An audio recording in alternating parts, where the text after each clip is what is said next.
Eventually, the Hart Foundation dropped the tag straps to Strikeforce. Martel is going to force Neidhart to submit to the Boston Crab. And of course, Anvil claims he never submitted, and that sets up the rematches. If you're watching along with us on YouTube, you see that iconic photo of them backstage with those title belts. And I love that look. You know, you would see that same main plate many times, you know, for several more years here in the WWF, but the side plates would change. And these were actually nickel plated. They weren't just gold, but sort of squared off side plates, a lot of black paint. What did you think of these tag team belts? This is the Reggie Parks design, and it replaced the old shape, which also was a Reggie, but it was like almost like a 10 pounds of gold shape. Do you like the new tag team belts that they're sporting here? I mean, they were okay, I guess. Look, man, I was always a fan of is it Kalmakoff who did Malkovich? Molkovich? Yes. Yes, Molkovich. I really liked his work. I liked that style of championship. I like some of Reggie's stuff. I like some of the stuff. I like the stuff that we had in Texas. Yeah. I also really like the Japanese championships that like Baba and Saruta and those guys had. I like the 1960 early 70s NWA World Heavyweight Championship. I just thought the ornate and they look like championships versus a plate with some sketches on it. Shit. So I don't know. I was never that big of a fan of that style. I became a fan of the Intercontinental Championship. I didn't like it at first, but it grew on me after a while. Go back to when they did the big gold, and then every title after that was patterned after that, like the U.S. Championship. I hated that. I always thought that each championship should have its own unique style and look to it. And when everything just kind of looks the same, it's your TV title look the same. I don't know. I'm not a belt guy like you are.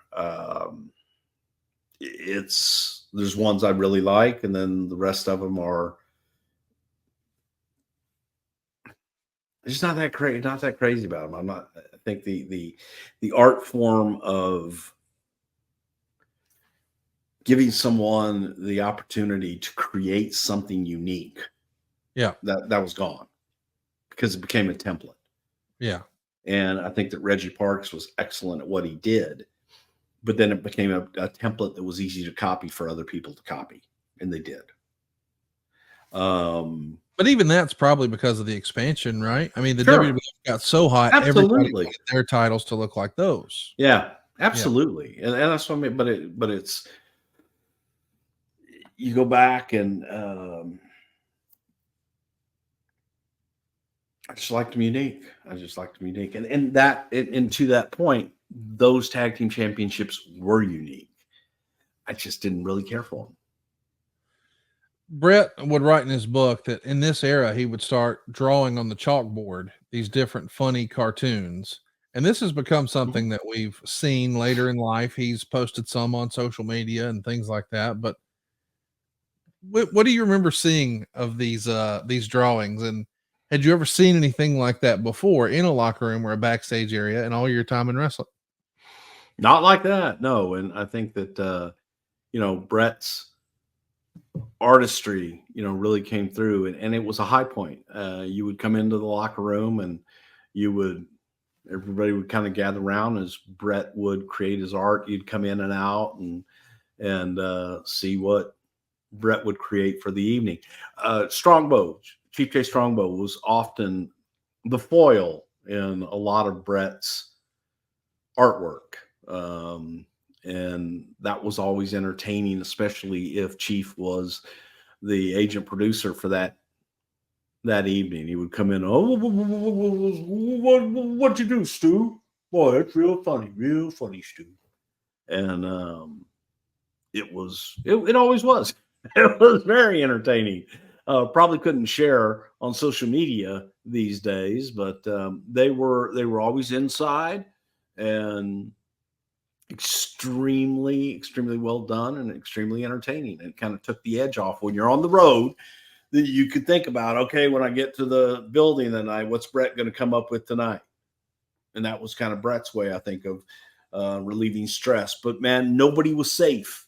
Nobody was safe. Everybody would be a part of the caricature and everything from Vince all the way down. Man, nobody was safe.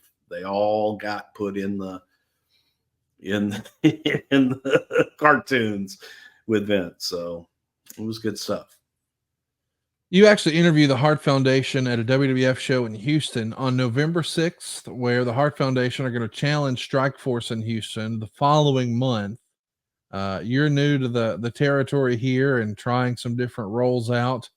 Did it feel like to you that Brett and Anvil were getting more and more comfortable doing promos? Did you think they still needed Jimmy at that point?